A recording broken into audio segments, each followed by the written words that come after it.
The camera pans across sun-baked asphalt where heat waves dance like ghosts, then settles on weathered hands gripping a crumpled foreclosure notice.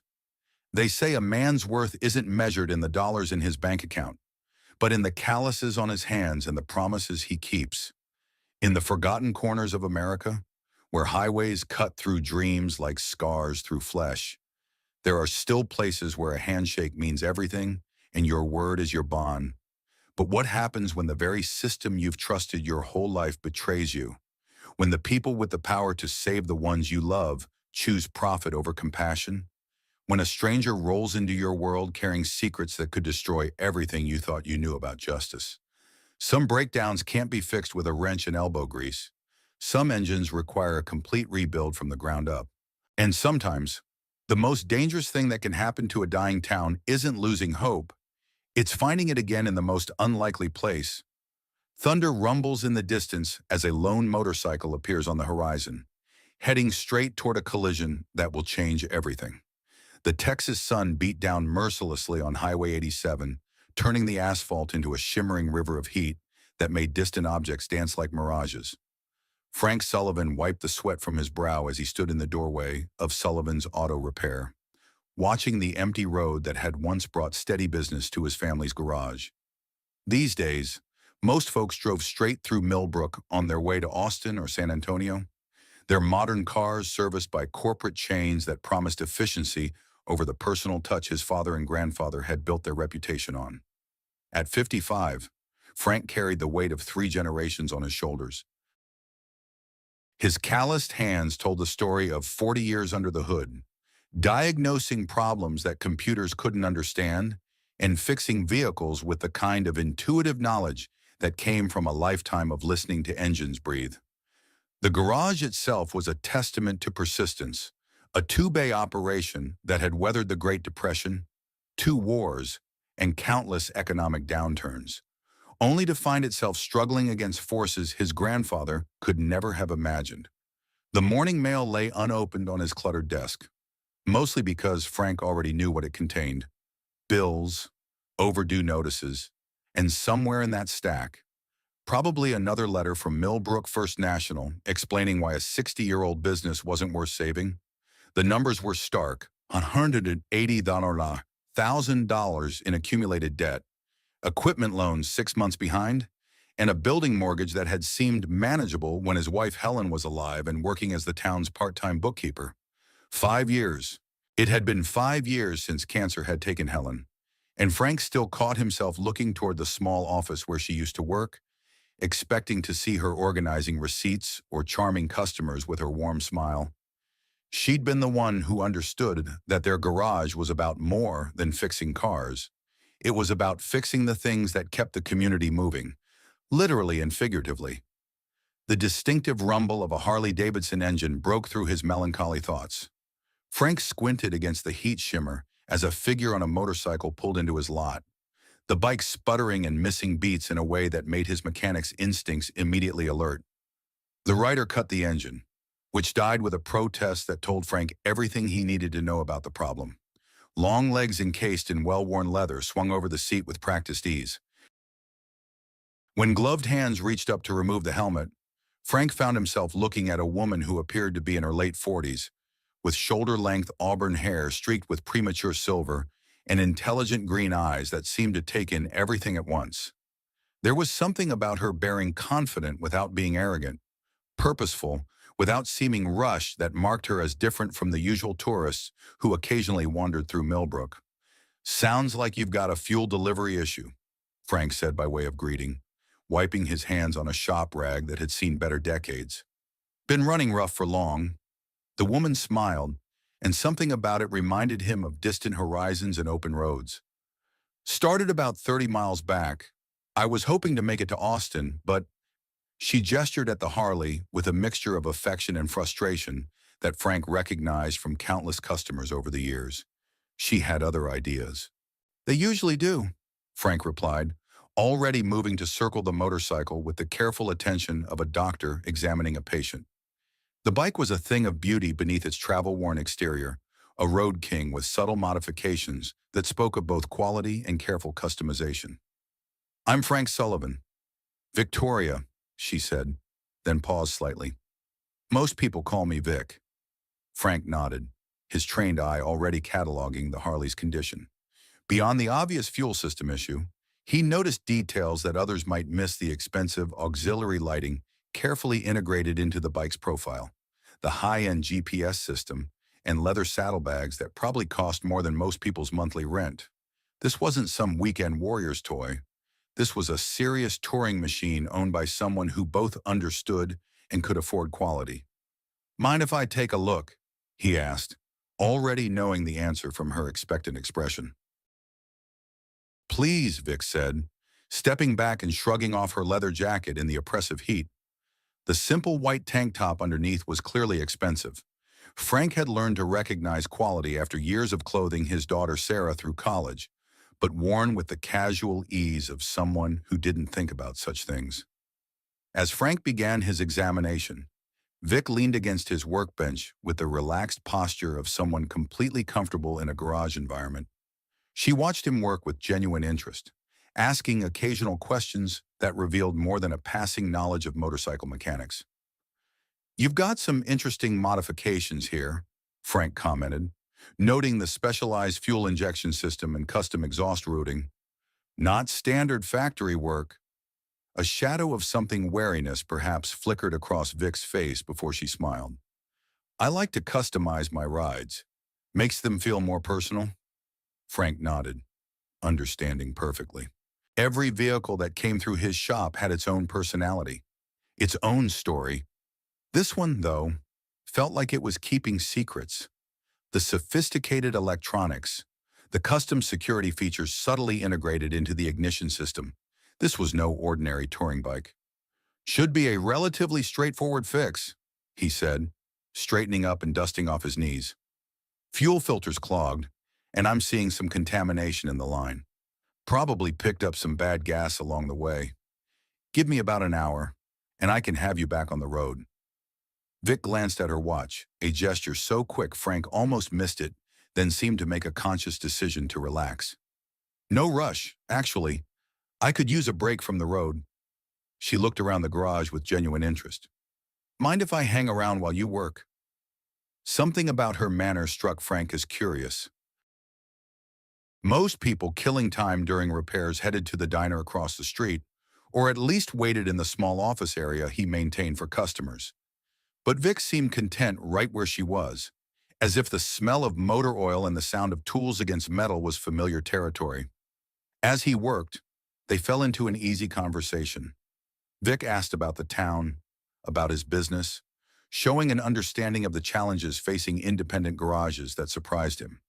When he mentioned the growing pressure from corporate chains, her expression turned thoughtful.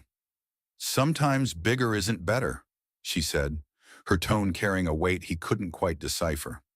"There's value in places like this, in knowing who's working on your vehicle, in being part of a community." Frank glanced up from his work, catching something in her voice that sounded almost wistful. For a moment, their eyes met, and he had the strange sensation that they were both recognizing something familiar in each other, a shared understanding of what it meant to carry responsibilities that others couldn't see. The moment passed as he returned to the repair, but the conversation continued to flow naturally. Vic shared carefully edited stories of her travels, while Frank told her about the characters that made up Millbrook's tapestry.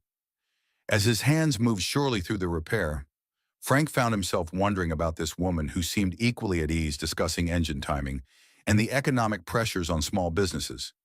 What he couldn't know, was that Victoria Montgomery, CEO of Montgomery Industries and one of the most powerful women in the medical technology industry, was watching him work with a growing appreciation for the simple authenticity of his world. A world far removed from corporate boardrooms and billion-dollar decisions, where a person's word and the quality of their work still meant everything. The fuel system repair was indeed straightforward, but Frank found himself taking his time, oddly reluctant to see this interesting stranger disappear back onto the highway. When he finally fired up the Harley, its engine purring with the satisfaction of a job done right, he felt an unexpected pang of loss. "That should do it," he said, stepping back as Vic swung her leg over the seat and tested the throttle response. "She's running clean now." Vic pulled out her wallet, and Frank caught a glimpse of what looked like premium credit cards before she extracted cash. "What do I owe you?" Frank did quick mental math, factoring in parts and labor, then found himself cutting his usual rate almost in half. Something about this woman, maybe the genuine way she'd listened to his stories about the garage, maybe the loneliness he thought he'd glimpsed beneath her confident exterior, made him want to extend the kind of community courtesy his father had always shown to travelers in need. $45, he said. Vic's eyes sharpened slightly, and for a moment Frank wondered if he'd offended her with the low price. Instead, she handed him $60. "Keep the change, and thank you, Frank, for the repair and for the conversation."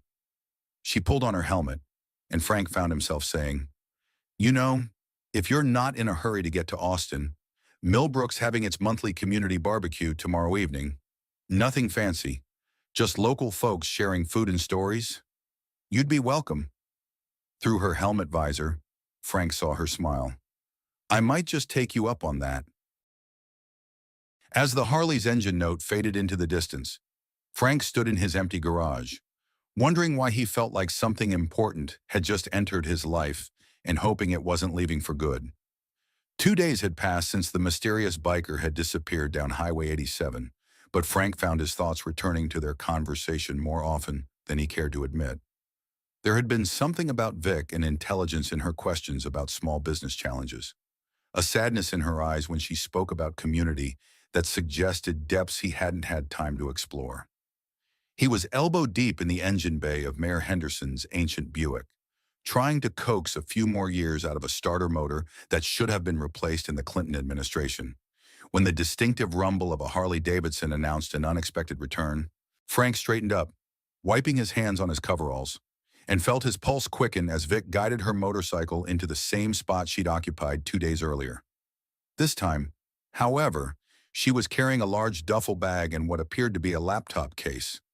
"Engine troubles again," Frank called out, though the Harley's smooth idles suggested otherwise. Vic removed her helmet, shaking out hair that caught the afternoon sunlight. "Actually, no. The bike's running perfectly, thanks to you." She gestured toward the diner across the street. "I got to thinking about that community barbecue you mentioned. Figured I might stick around for a couple of days, if that's all right with Millbrook." Frank felt something warm spread through his chest, a sensation he hadn't experienced since Helen's death. "I think Millbrook would be just fine with that. Mabel's got rooms above the diner clean, quiet, and her coffee's almost as good as her cooking." As if summoned by the mention of her name, Mabel Flores emerged from the diner, dish towel in hand and curiosity written across her weathered features. At 72, Mabel had been feeding Millbrook for 3 decades, and she possessed an uncanny ability to spot interesting developments from 100 yards away. "Well, look what the cat dragged back," Mabel called out cheerfully. "Frank Sullivan, you didn't tell me you'd made such an attractive new friend." Frank felt his ears redden. "Mabel, this is Vic. Her bike needed some work a couple days back. And now it needs some company," Mabel said with the directness that had made her legendary in 3 counties. She looked Vic up and down with frank assessment. "You planning to stay for the barbecue tomorrow?" "If I wouldn't be imposing," Vic replied. "Honey, around here, the only way you impose is by not showing up when you're expected." Mabel's grin was infectious. "Come on, let me show you those rooms. Frank, you bring her bike around back when you get a chance, safer that way." As Vic gathered her bags, Frank noticed her laptop case again. It was sleek, expensive looking, with a logo he couldn't quite make out. For someone who appeared to be traveling light, she certainly carried sophisticated equipment. "Business or pleasure?" he asked, nodding toward the laptop. Vic's hand tightened almost imperceptibly on the case handle. "Bit of both. I do consulting work, can do most of it remotely these days." It was a reasonable explanation, but something in her tone suggested there was more to the story. Frank had learned over the years to read people's relationship with their work, and Vic carried herself with the unconscious authority of someone accustomed to making important decisions. The afternoon passed in a pleasant blur of routine repairs and casual conversation. Vic had returned from settling into her room above the diner and, with characteristic directness, had asked if she could observe Frank's work process. What followed was one of the most unusual afternoons of Frank's professional life. Unlike most customers who waited impatiently for repairs, Vic seemed genuinely fascinated by the diagnostic process. She asked intelligent questions about engine management systems, listened intently as Frank explained the relationship between various components, and demonstrated a mechanical aptitude that went far beyond casual interest. "You learned this from your father?" she asked as Frank demonstrated the proper technique for adjusting valve timing on Mayor Henderson's Buick. "Third generation," Frank confirmed. "My grandfather started this place in 1962. Dad took over in the 80s, and I've been here since I was old enough to hold a wrench properly." "That's remarkable continuity," Vic observed. "Most businesses don't survive that kind of transition anymore." There was something wistful in her voice that made Frank glance up from his work. "Sounds like you know something about family businesses." Vic was quiet for a moment, watching Frank's hands move with practiced precision. "My father built his company from nothing, worked 18-hour days, missed most of my childhood, but created something that mattered. Sometimes I wonder if he'd recognize what it's become." Frank heard layers of meaning in those words: pride, regret, and something that might have been lost. "What kind of business?" "Medical technology," Vic replied after a slight hesitation. "Devices that help doctors save lives." "Important work," Frank said simply. "It used to feel that way." The conversation was interrupted by the appearance of Sarah Sullivan, Frank's 25-year-old daughter, who burst through the garage doors with the energy that had characterized her since childhood. Tall and athletic, with her mother's warm brown eyes and her father's stubborn chin, Sarah was in her final year of medical school at UT Southwestern and had driven down from Dallas for the weekend. "Dad, I saw the most amazing bike out back." Sarah stopped short when she noticed Vic. "Oh, sorry, didn't realize you had company." "Sarah, meet Vic," Frank said, the pride evident in his voice. "Vic, this is my daughter Sarah. She's going to be Dr. Sullivan in about 8 months." Vic stood to shake Sarah's hand, and Frank noticed how carefully she seemed to study his daughter. "Medical school? That's impressive. What's your specialty?" "Oncology," Sarah replied. "I want to work in cancer research, specifically developing better treatment protocols for underserved communities." Something flickered across Vic's face: surprise, perhaps, or recognition. "That's incredibly important work. The gap between cutting-edge treatment and community access is one of the biggest challenges in modern medicine." Sarah's eyes lit up with the fervor that always accompanied discussions of her chosen field. "Exactly. The technology exists to save so many more lives, but the cost and distribution models make it inaccessible to the people who need it most." Frank watched this exchange with growing interest. Vic was engaging with Sarah's passion in a way that suggested more than polite conversation. She seemed to genuinely understand the complexities Sarah was describing. "Have you done any research on medical device accessibility?" Vic asked. "Actually, my thesis focuses on rural healthcare delivery systems," Sarah replied. "I've been studying how communities like Millbrook could benefit from mobile diagnostic units and telemedicine networks." Frank saw something shift in Vic's expression, a sharpening of attention that reminded him of a mechanic who'd just identified the source of an elusive problem. "That's fascinating work," Vic said carefully. "I'd love to hear more about your research sometime." "I'd like that," Sarah replied. "Dad, I'm going to grab some dinner at Mabel's. Vic, you're welcome to join me if you'd like." After Sarah left, Frank found himself studying Vic with new curiosity.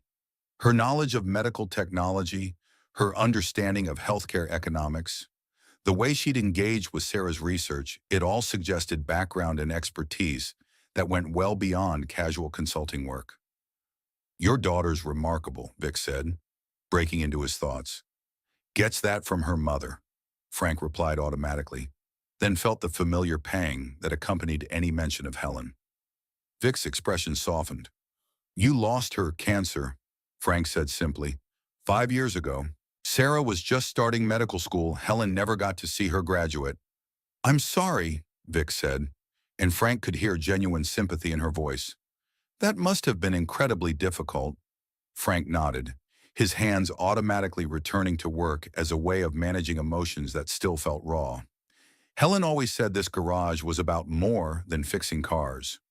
We were keeping the community moving, helping people who couldn't afford the big chain stores.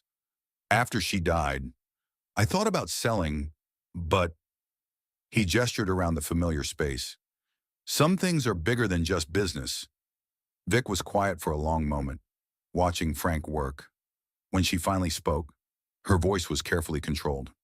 What if there had been better treatment options available? Better technology, better access to cutting-edge care. Frank's hands stilled on his tools.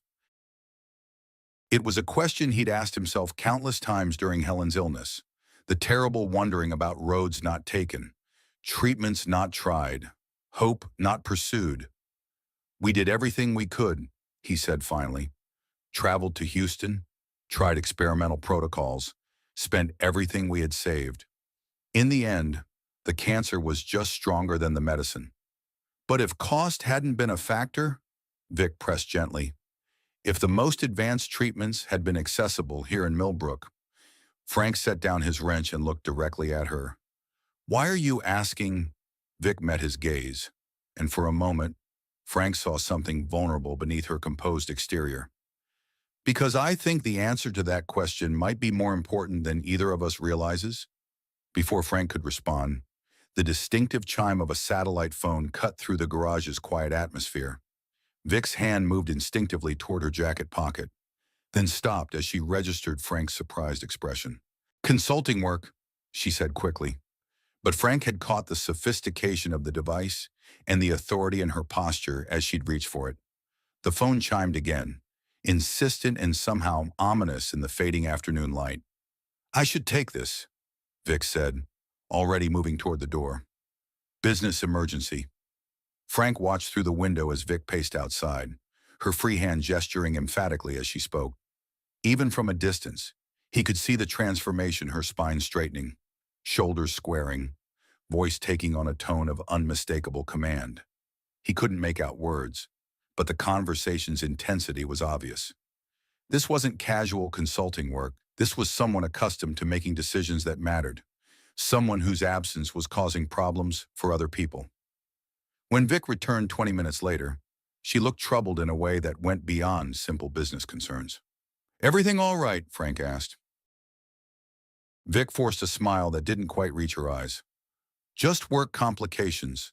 Nothing that can't be managed? But Frank had seen that expression before on his own face in mirrors during the hardest days after Helen's death. It was the look of someone carrying more weight than they could comfortably bear. Someone trying to hold together pieces of a life that seemed determined to fall apart. If you need to leave, he said gently, I understand. Business comes first sometimes. No, Vic said quickly, almost fiercely. I'm staying for the barbecue. Some things are more important than business. As Frank locked up the garage that evening, he found himself wondering about the woman who'd entered his life so unexpectedly. The sophistication of her equipment, the authority in her voice during that phone call, her deep knowledge of medical technology, none of it quite fit with the image of a traveling consultant taking a few days to explore small-town Texas. But then he thought about the genuine warmth in her interactions with Sarah, the way she'd listened to his stories about the garage's history, the sadness he'd glimpsed when she spoke about her father's business. Those moments felt real in a way that transcended whatever secrets she might be carrying. As he walked home to his empty house, Frank realized he was hoping those moments were the truth, and that whatever complications Vic was running from would give them enough time to discover what else might be real between them. The Millbrook Community Center had been transformed for the monthly barbecue, its utilitarian interior warmed by strings of lights and the genuine affection of people who'd known each other for decades. The scent of mesquite smoked brisket mixed with the sounds of children's laughter and the gentle strumming of Tommy Garcia's guitar in the corner. For Frank, these gatherings represented everything good about small-town life, the way neighbors became family, the way problems were shared and solutions found together. He arrived early, as was his custom, helping to set up tables and chairs while trading good-natured insults with the other volunteers. At 55, Frank had earned his place as one of Millbrook's unofficial leaders, the guy people called when something needed fixing. Whether it was a carburetor or a community crisis, "Frank Sullivan," called Reverend Johnson from across the room. "Please tell me you're planning to bring out that guitar tonight. It's been too long since we've heard you play." Frank waved him off with characteristic modesty. "I'll leave the entertaining to folks with actual talent." "Nonsense," said Mary Beth Henderson, the mayor's wife, balancing a tray of her famous cornbread. "Your daddy would roll over in his grave if he knew you were letting that musical talent go to waste." The mention of his father brought the familiar mix of pride and melancholy that always accompanied memories of Tom Sullivan.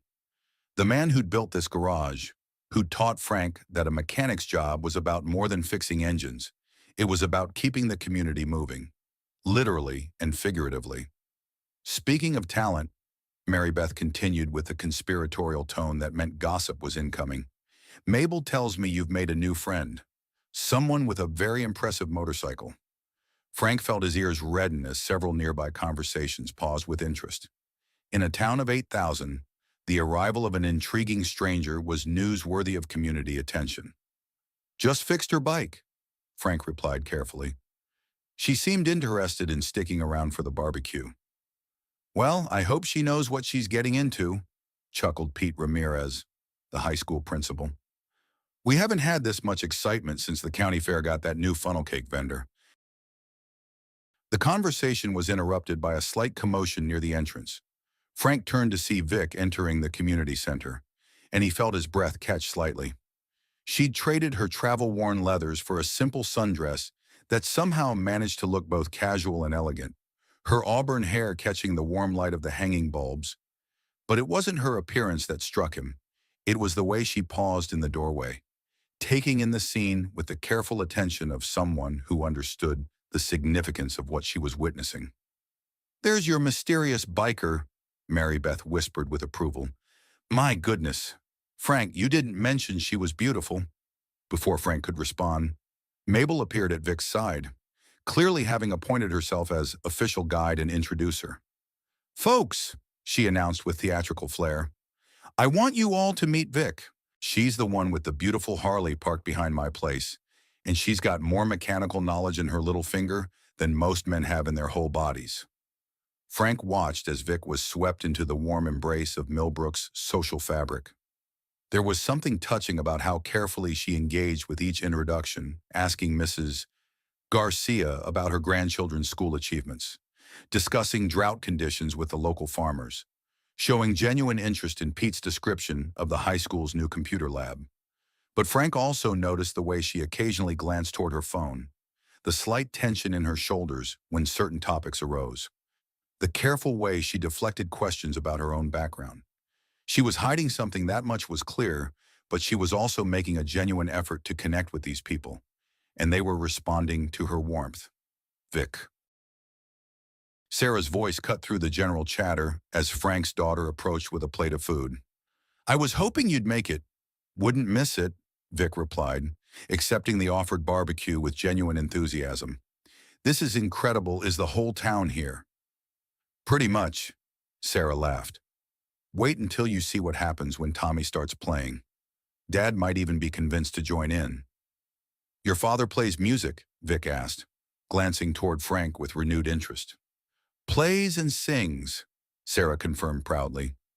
"Mom used to say he had the voice of an angel and the modesty of a monk."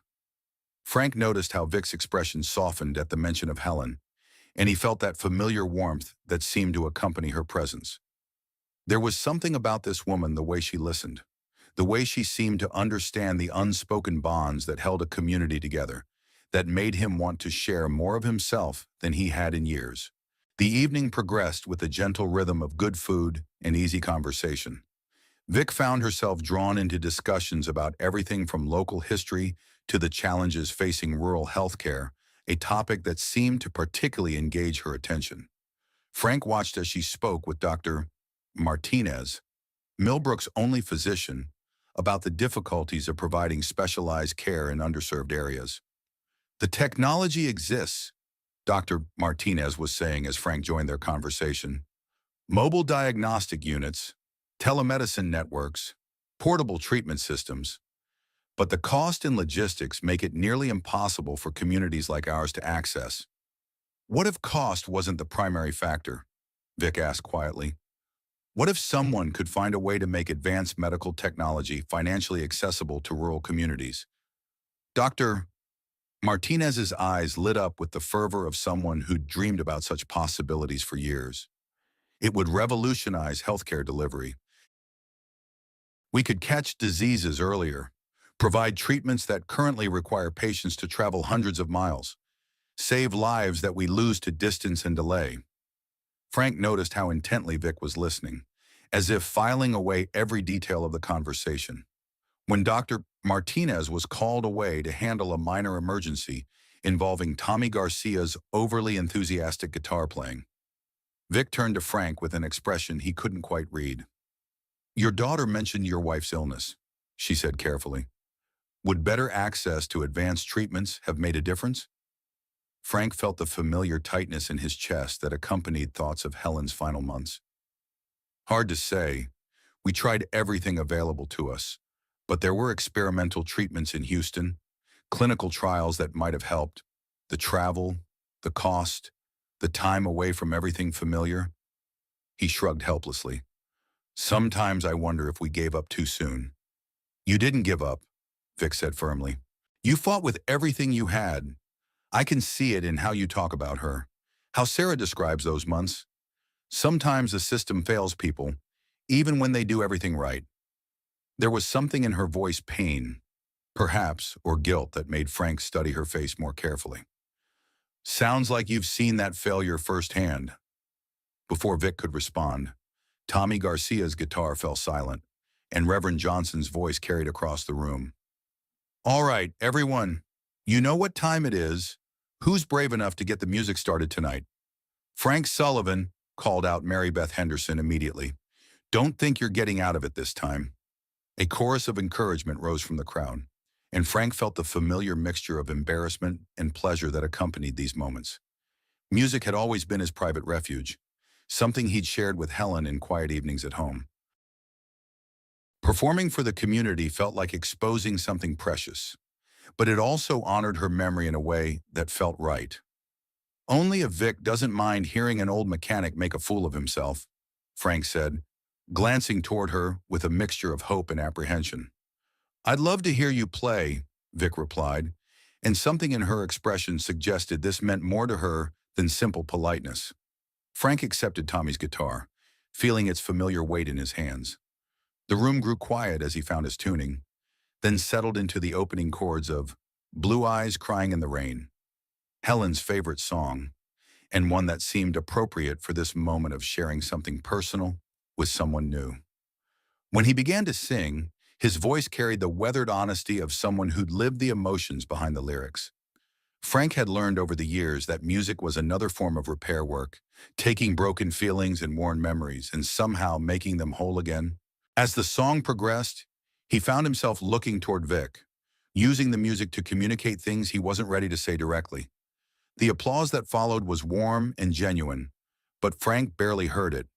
He was watching Vic's face, seeing something there that looked like recognition, not of the song, but of the vulnerability required to share something so personal with virtual strangers.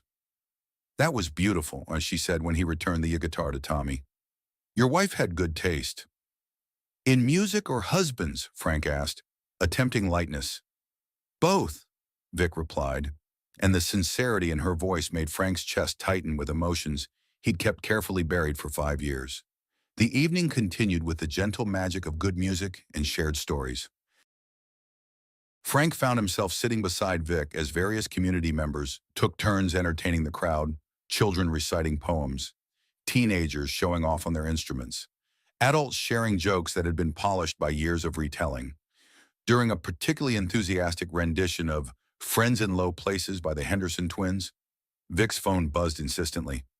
Frank watched as she glanced at the screen, her face immediately tightening with concern. "I'm sorry," she said quietly. "I need to step outside for a moment." Frank nodded, but he couldn't help noticing the authority that immediately settled over her shoulders as she moved toward the exit. Through the community center's windows, he could see her pacing as she spoke, her free hand gesturing in ways that suggested she was managing some kind of crisis. "Everything all right with your friend?" asked Sarah, settling into the chair Vic had vacated. "I'm not sure," Frank admitted. "She's been getting important-sounding phone calls since she arrived. Says it's consulting work. But, but she doesn't seem like a typical consultant," Sarah finished. "I've been thinking about our conversation earlier. Her knowledge of medical technology was pretty sophisticated. Almost like she had insider experience." Frank glanced toward the windows again, where Vic was still deep in animated conversation. "What kind of insider experience?" "Hard to say," Sarah replied thoughtfully. But her questions about treatment accessibility, the way she understood the regulatory challenges, it felt like she dealt with those issues professionally. Before Frank could respond, Vic returned to the community center, her composed expression not quite hiding the tension underneath. "Sorry about that," she said, settling back into her chair. "Work emergency. Must be important work," Frank observed gently. Vic met his eyes, and for a moment, he thought she might tell him the truth. Instead, she smiled that careful smile he was beginning to recognize as her public face. "It keeps me busy." The rest of the evening passed peacefully, with Vic seeming to make a conscious effort to engage fully with the community gathering, despite whatever crisis was demanding her attention. Frank watched as she helped clean up after the event, insisting on washing dishes and stacking chairs with the unself-conscious helpfulness of someone accustomed to working with her hands. "Thank you," she said as they stood outside the community center, the Texas night warm around them and stars visible despite the security lights. "This was exactly what I needed." "Running from something?" Frank asked gently. Vic was quiet for a long moment, studying the star-filled sky. "Maybe running toward something," she said finally. "I'm just not sure what it is yet." Frank understood that feeling, the sense of standing at the edge of something important, without knowing whether it was an opportunity or a cliff.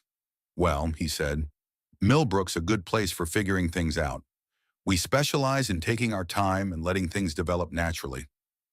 "How long do I have?" Vic asked, and Frank heard layers of meaning in the question. "As long as you need," he replied, though part of him wondered if that would be long enough for whatever she was hiding to catch up with her. As they walked back toward Mabel's diner, Frank found himself hoping that Vic would choose to trust him with whatever truth she was carrying. But more than that, he found himself hoping that when those truths finally emerged, they wouldn't destroy whatever was growing between them in the warm Texas night. The Forbes magazine arrived with the morning mail, delivered by Postal Service carrier Jenny Rodriguez, with her usual efficiency and complete ignorance of the bombshell she was carrying. Frank discovered it mixed among the bills and circulars on his desk, Victoria Montgomery's face staring up at him from the glossy cover, with the confident smile he was beginning to recognize, but now framed by corporate attire, in the headline, "Tech Titans Vanishing Act Board Considers Emergency Succession as Montgomery Industries CEO Goes Missing." Frank's coffee grew cold in his hands as he read the article, each paragraph reshaping his understanding of the woman he'd spent the last 3 days getting to know. Victoria Montgomery, not just any consultant, but the CEO of Montgomery Industries, a medical technology company valued at over $12 billion. The article detailed her company's groundbreaking work in cancer treatment devices, their recent acquisition of 3 smaller biotech firms, and the board's growing concern over her unexplained absence from critical merger negotiations. The photograph accompanying the article showed a woman in command standing at a podium, addressing a conference of medical professionals, her posture radiating the authority Frank had glimpsed during her phone calls. But it was a different image buried in the article's sidebar that hit him like a physical blow, a group photo from a medical conference, where Victoria Montgomery stood beside Dr. Richard Hamilton, identified as Montgomery Industries' former COO and Victoria's ex-husband, who left the company following their divorce in 2019. Frank's hands trembled slightly as he read the caption more carefully. Dr. Hamilton had been responsible for strategic partnerships and treatment accessibility programs. During his tenure, exactly the kinds of programs that might have made experimental cancer treatments available to someone like Helen.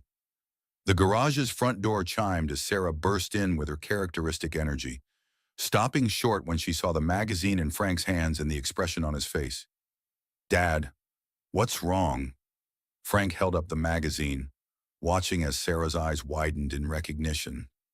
"Your new friend Vic," he said quietly, "is apparently Victoria Montgomery, CEO of Montgomery Industries." Sarah's mouth fell open as she processed the information.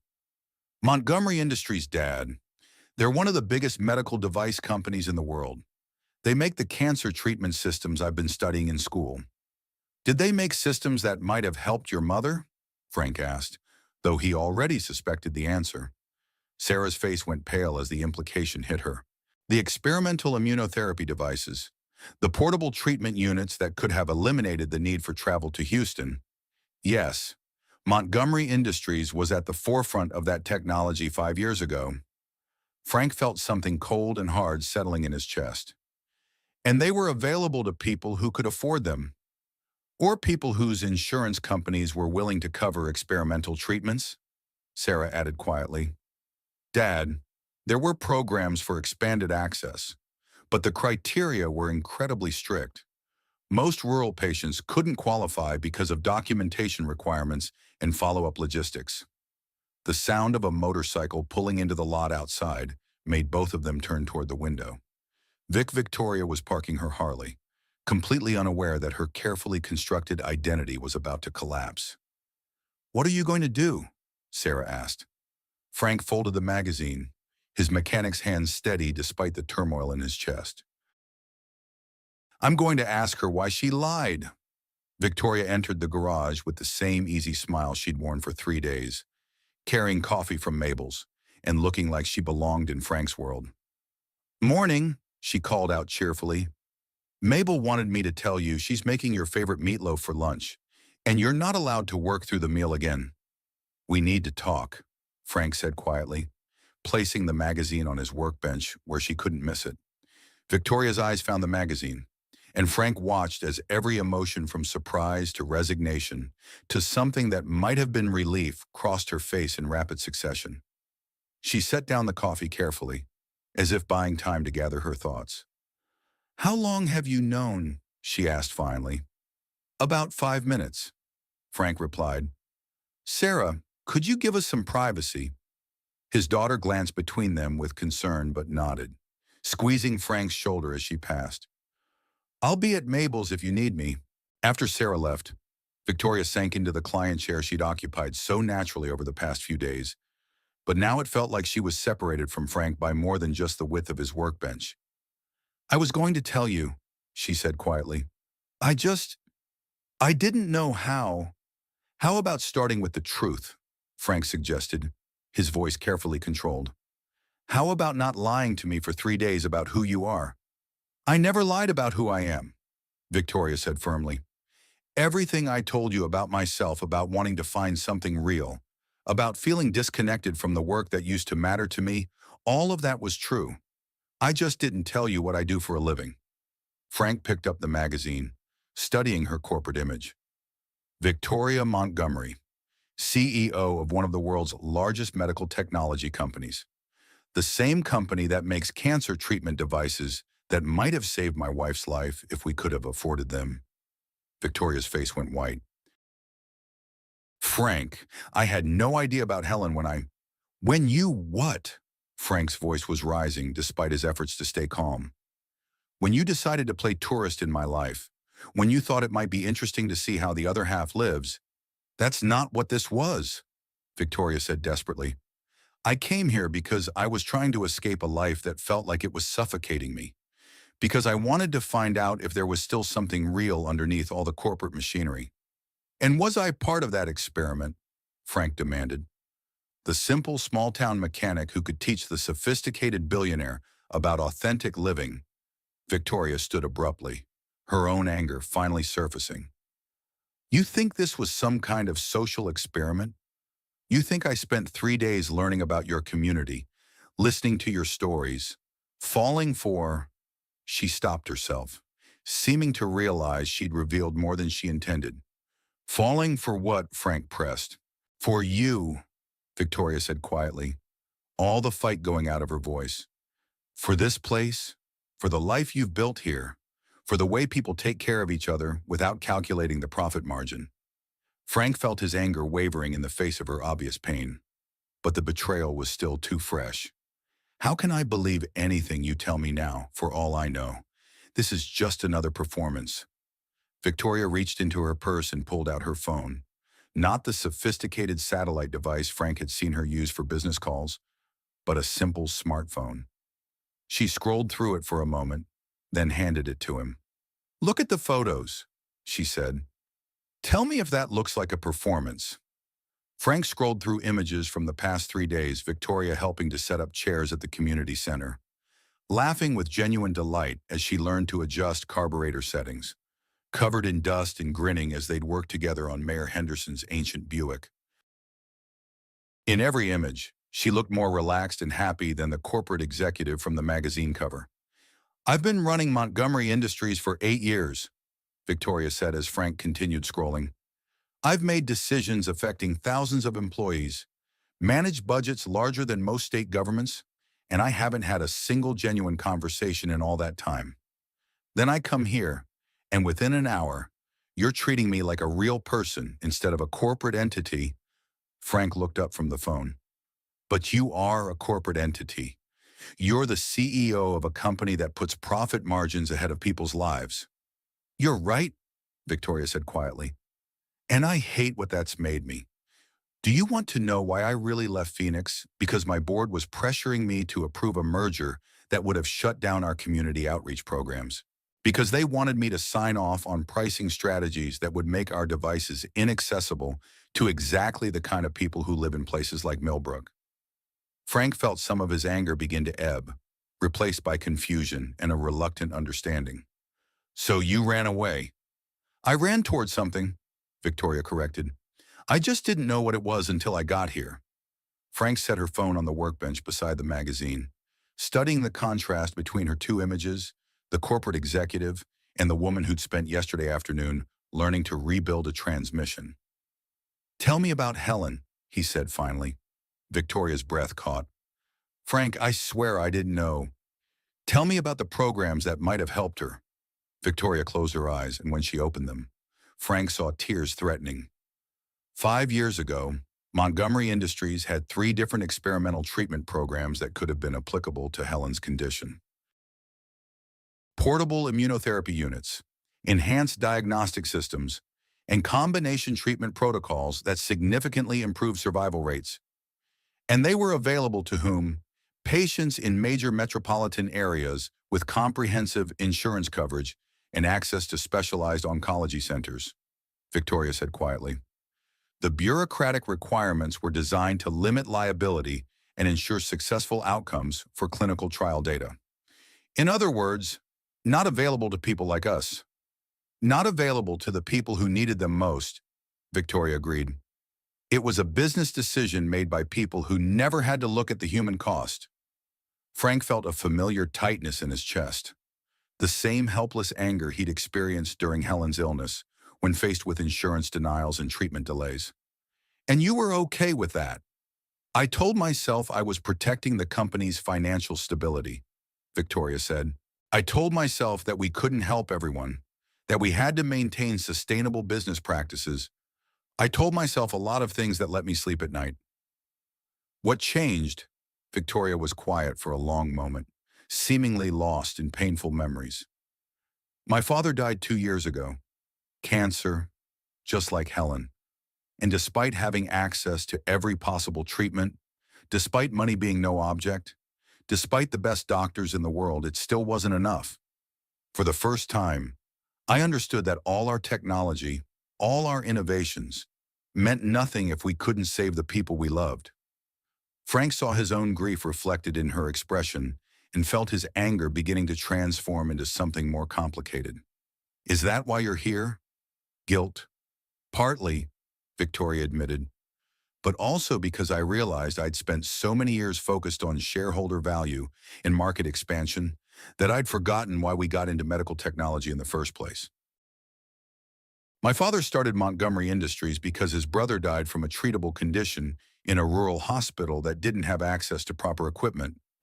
The whole point was supposed to be saving lives, not maximizing profits. Frank picked up the magazine again, studying the confident expression of the corporate executive.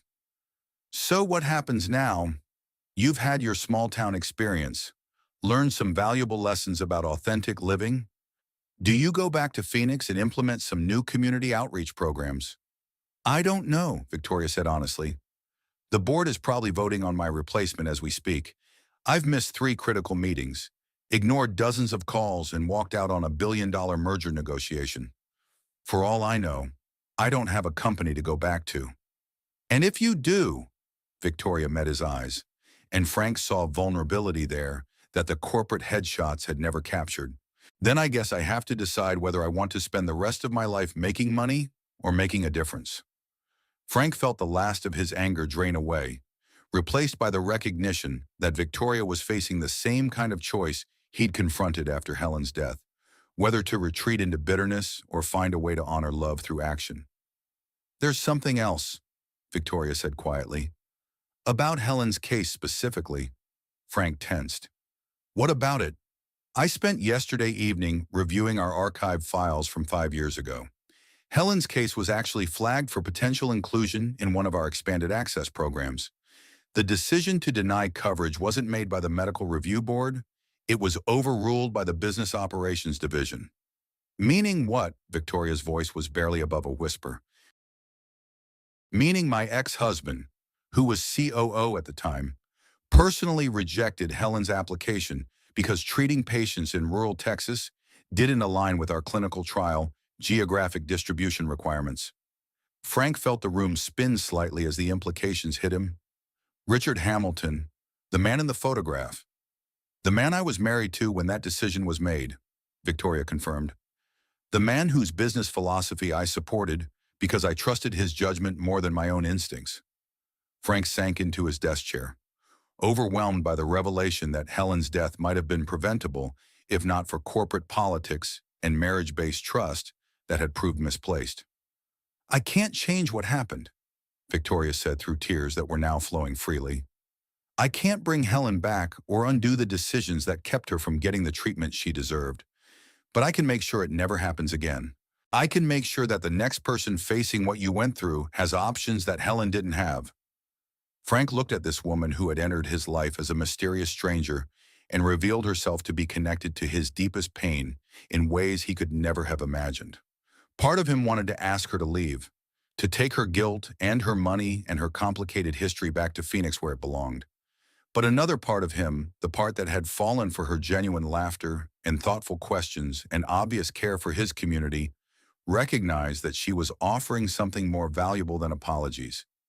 She was offering the possibility of making Helen's death mean something. What exactly are you proposing? He asked quietly. Victoria wiped her eyes, and Frank saw some of her corporate composure returning, but tempered now with the vulnerability she'd shown him. I'm proposing that we find a way to bring advanced medical technology to communities like Millbrook. Mobile diagnostic units, telemedicine networks, expanded access programs that actually serve the people who need them most. And you think you can make that happen? I think we can make that happen, Victoria corrected. Your garage isn't just a business. Frank, it's a community institution. You understand how to serve people's real needs while maintaining financial sustainability? That's exactly the kind of expertise Montgomery Industries has been missing. Frank felt something shift in his chest, a sense of possibility that he hadn't experienced since Helen's death. You're talking about a partnership. I'm talking about building something that honors what we both lost while creating opportunities for people who deserve better than we got. Frank stood and walked to the window, looking out at the small town that had been his whole world for 55 years. It would mean working together, trusting each other. Yes, Victoria said simply. After 3 days of lies, after 3 days of learning who we really are underneath all the history and hurt, Frank turned back to face her, studying the woman who had revealed herself to be both more and less than he'd imagined. What makes you think this could work? Victoria smiled, and for the first time since the magazine had shattered her disguise, it reached her eyes. Because an hour ago, you were ready to throw me out of your garage for lying about my job, but you're still here, still listening, still considering the possibility that we might be able to fix something that's been broken for too long. Frank felt a reluctant smile tugging at his own lips. Mechanics fix things. It's what we do. Then let's see what we can repair together. The Montgomery Industries board meeting was scheduled for 2 p.m. Pacific time, which meant Victoria had exactly 4 hours to decide whether she wanted to fight for her position as CEO or let the board appoint her replacement. She sat in Mabel's diner at 10 a.m. Central Time, surrounded by the comfortable chatter of Millbrook's morning coffee crowd, with Frank across from her and her laptop open to a video conference screen showing 8 very concerned faces in a Phoenix boardroom. Victoria, said board chairman Robert Chen, his relief evident even through the pixelated connection. We're glad you're safe, but we need to discuss the Singapore merger and your extended absence.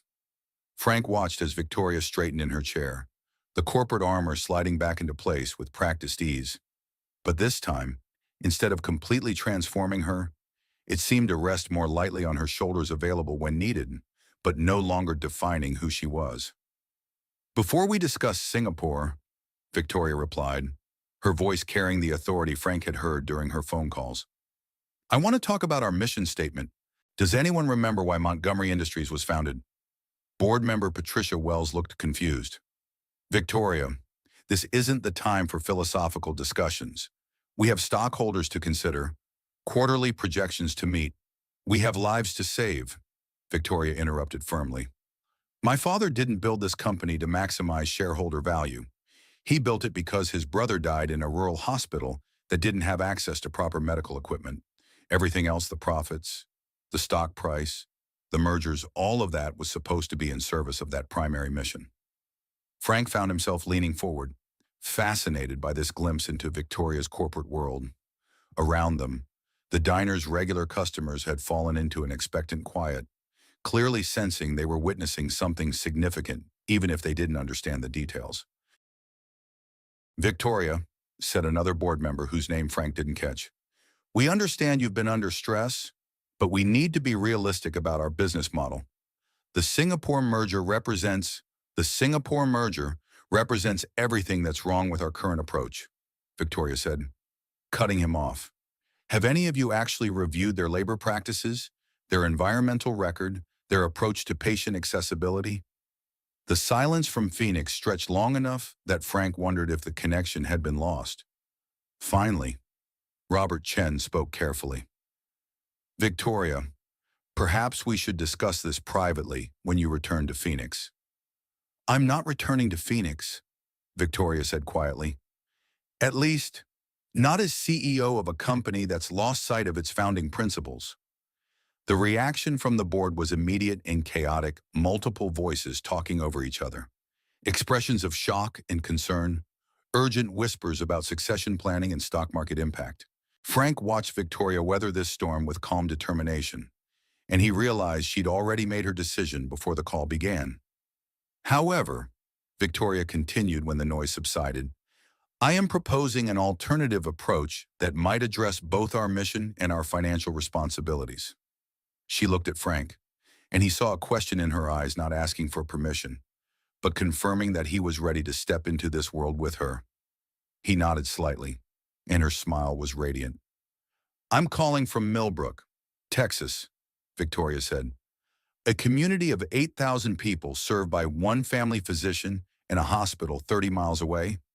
Yesterday, I watched that doctor examine a patient who might have had a heart attack, but he couldn't be certain without diagnostic equipment that costs more than this entire town's annual medical budget. Frank listened as Victoria painted a picture of rural healthcare challenges with the authority of someone who'd spent years in corporate boardrooms, but the passion of someone who'd recently discovered the human cost of those decisions. I'm proposing that Montgomery Industries pilot a rural healthcare initiative, Victoria continued. Mobile diagnostic units, telemedicine networks, and equipment lease programs designed specifically for underserved communities, not as charity, but as sustainable business model that proves advanced medical technology can be profitable while remaining accessible. Board member Patricia Wells looked skeptical. Victoria, that's an admirable goal, but the logistics alone would be manageable, Victoria interrupted. If we approach it correctly, I've identified a potential partner who understands both community needs and sustainable business practices. Someone who's been successfully serving rural populations for 3 generations while maintaining financial viability. Frank felt his heart skip as he realized Victoria was talking about him, about the garage that had been struggling to survive just days ago. You're talking about a significant investment in unproven technology, Robert Chen observed. I'm talking about returning to our core mission while developing new revenue streams, Victoria replied. Medical technology companies that figure out how to profitably serve underserved populations will dominate the next decade of healthcare development. We can be leaders in that market, or we can keep chasing mergers that compromise our values for short-term gains. The board members exchanged glances, clearly caught off guard by Victoria's passionate presentation of what sounded like a completely new business direction. What exactly are you proposing? Asked another member. Victoria looked at Frank again, and this time her expression was openly hopeful.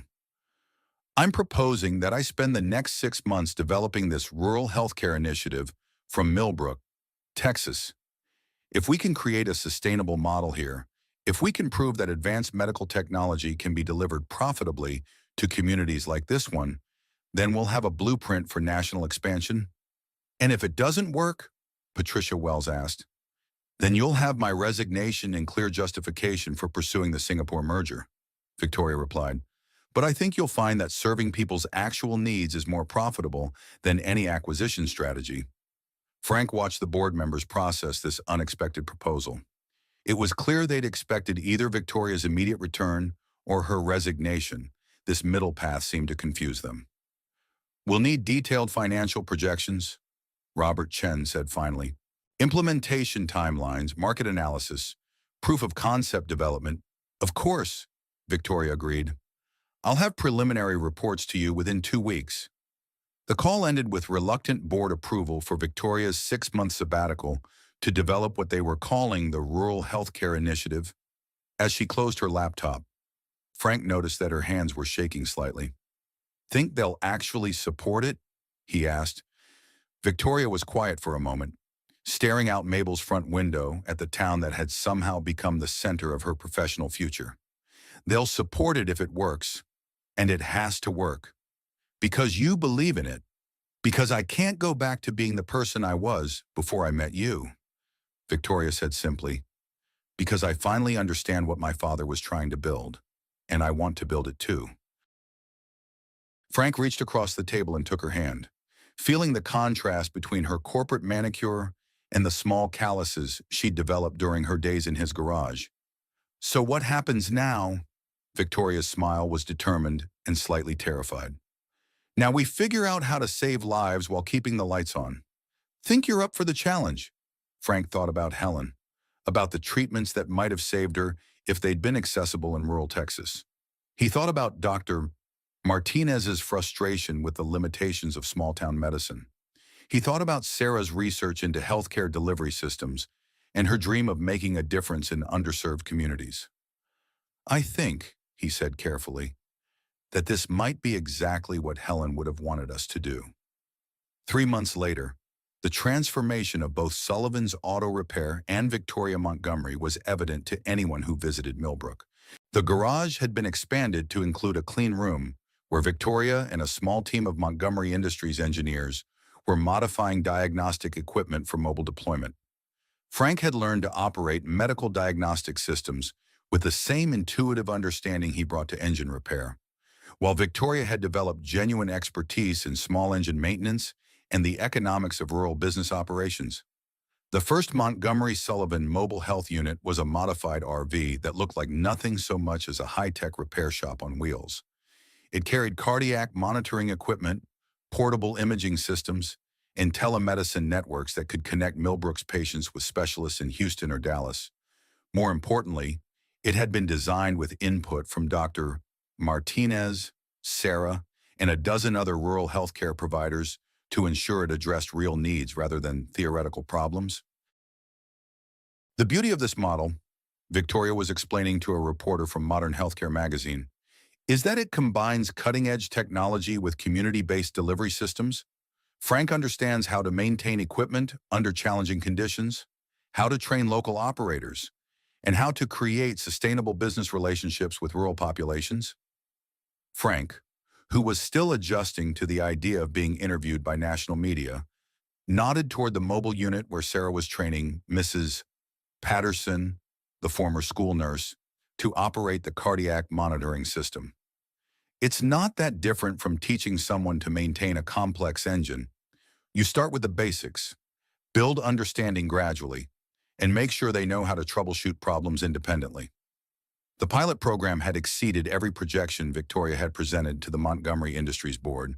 The mobile unit was serving 4 counties, had prevented 6 medical emergencies that would have required expensive helicopter transport, and had identified 3 serious conditions early enough for effective treatment. More importantly, it was operating at a profit while providing services at costs rural communities could actually afford. The key insight, Victoria continued, was recognizing that rural communities don't need charity. They need appropriate technology delivered through sustainable business models. Frank's Garage has been profitable for 60 years because it provides essential services at fair prices while building long-term relationships with customers. We're simply applying that same approach to healthcare delivery. The reporter turned to Frank. What's it been like, transitioning from auto repair to medical technology? Frank considered the question carefully. Honestly, it's all about understanding systems and serving people's needs. Whether someone's carburetor isn't working or their heart rhythm is irregular, my job is to figure out what's wrong and fix it in a way that keeps them moving forward. After the reporter left, Frank and Victoria stood in the expanded garage, surrounded by equipment that would have seemed like science fiction just months earlier. The mobile health unit was parked beside Frank's restored 1956 Ford, and somehow the juxtaposition felt exactly right. Any regrets? Victoria asked, leaning against the workbench where Frank still performed traditional auto repairs. Frank thought about the question seriously. His life had been completely transformed. He was now co-director of a medical technology initiative, traveled regularly to conferences, and found himself quoted in industry publications. But he was also still fixing Mrs. Henderson's ancient Buick and helping Tommy Garcia keep his pickup running through high school. Ask me again in 6 months, he said finally. When we see if the board approves national expansion, Victoria's expression grew serious. Frank, even if they don't approve expansion, even if this whole initiative fails, I want you to know that these months have been the most meaningful of my professional life. Because we're saving lives. Because we're saving lives together, Victoria corrected. Because I finally understand what partnership actually means. Frank pulled her closer, still amazed by the improbable journey that had brought them from that first motorcycle breakdown to this moment of building something entirely new together. So, he said, ready for the next challenge. Victoria's smile was radiant with possibility. I thought you'd never ask. Purr. The Montgomery Sullivan Rural Healthcare Initiative was officially announced as a permanent program during Montgomery Industries' annual shareholder meeting, with Victoria presenting implementation plans for 50 mobile health units serving underserved communities across Texas, New Mexico, and Arizona. Frank had insisted on attending the presentation, partly to support Victoria and partly because he still couldn't quite believe this was his life now. The Phoenix Convention Center was filled with investors, industry analysts, and healthcare professionals who represented everything Frank had once found intimidating about Victoria's world. But as he watched her present their work with passionate authority, he realized that this world didn't define her any more than his garage defined him. They were both larger than the context that had shaped them. The financial success of our pilot program proves that profitable healthcare delivery and community service aren't mutually exclusive, Victoria was saying from the stage, her voice carrying clearly through the auditorium. But more importantly, it proves that the best innovations come from understanding real human needs rather than abstract market opportunities. Frank caught Sarah's eye in the audience. She'd flown in from Dallas, where she was completing her residency with plans to join the initiative's clinical team after graduation. Beside her sat Dr. Martinez, who had become the program's clinical director while maintaining his practice in Millbrook. The transformation of their small-town doctor into a national healthcare policy advocate had been as dramatic as any other change the past year had brought. After the presentation, Frank found himself surrounded by investors and industry executives who seemed fascinated by his transition from mechanic to medical technology specialist. It was surreal, but he'd learned to navigate these conversations by treating them the same way he approached any customer relationship, with honest communication and focus on solving problems. "Mr. Sullivan," said a woman from the Centers for Disease Control, "we're particularly interested in your maintenance protocols for mobile diagnostic equipment. The durability and reliability you've achieved in rural deployment conditions is unprecedented." Frank smiled, remembering his grandfather's advice about treating every machine with respect and understanding its individual quirks. It's really just about listening to what the equipment is telling you and responding before small problems become big ones. Same principles I learned fixing carburetors 40 years ago. Later, as the convention center emptied and the formal presentations gave way to informal networking, Frank found Victoria standing on an outdoor terrace overlooking the Phoenix skyline.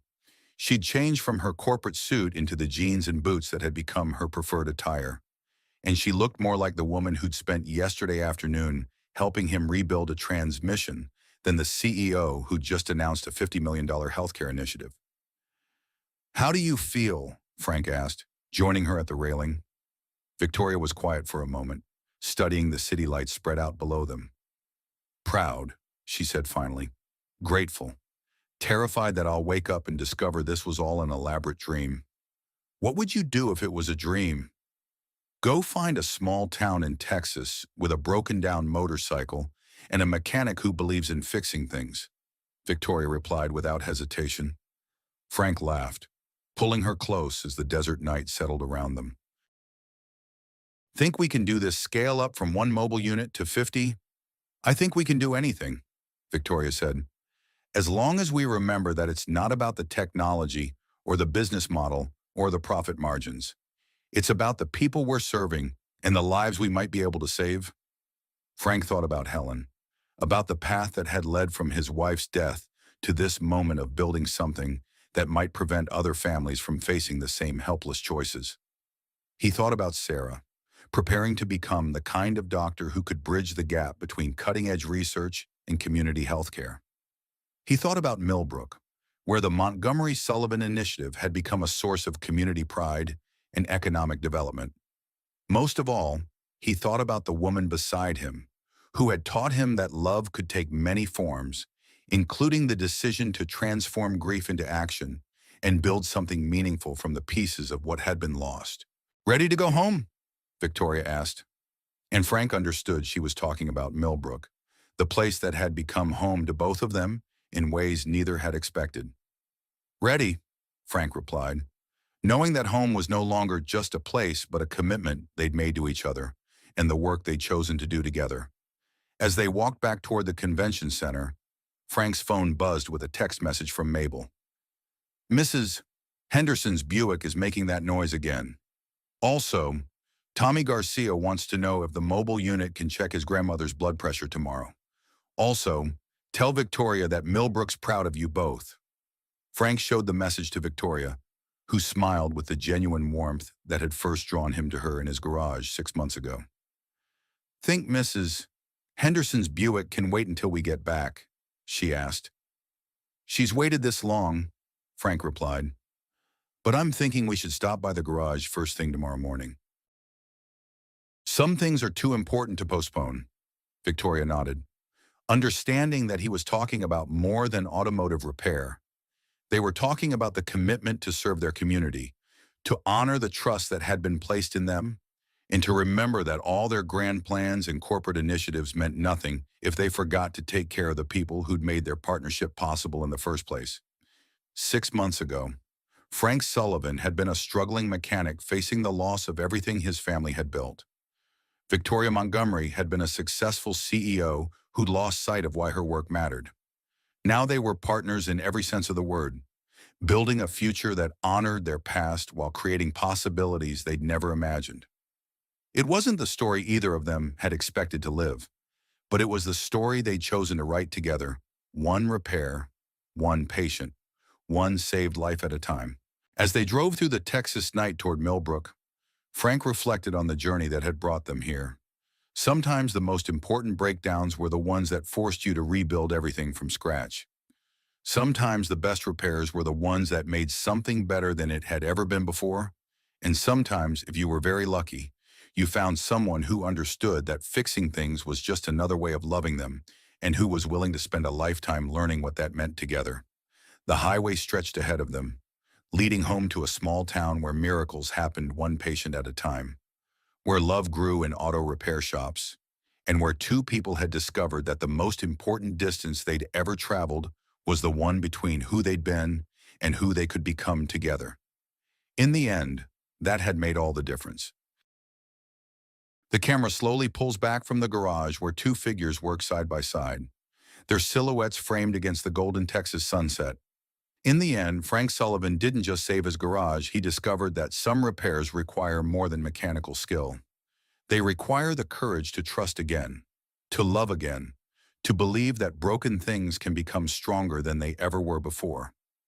Victoria Montgomery learned that true wealth isn't counted in boardroom victories or stock portfolios. It's measured in lives touched, communities served, and the quiet satisfaction of work that matters. She traded a corner office for coveralls and found riches she never knew existed. Together, they proved that the most powerful force in any small town isn't money or politics, it's two people who refuse to give up on each other or the community they've chosen to serve. Helen's memory lives on, not in grief, but in every life their mobile health units save. Sarah will graduate knowing that healing comes in many forms. And Millbrook thrives because sometimes strangers become family. And broken hearts learn to beat stronger than before. The screen fades to black as the garage lights dim, leaving only the soft glow of hope in the distance. Maybe the question isn't whether we can fix what's broken, but whether we're brave enough to rebuild it better than it was before.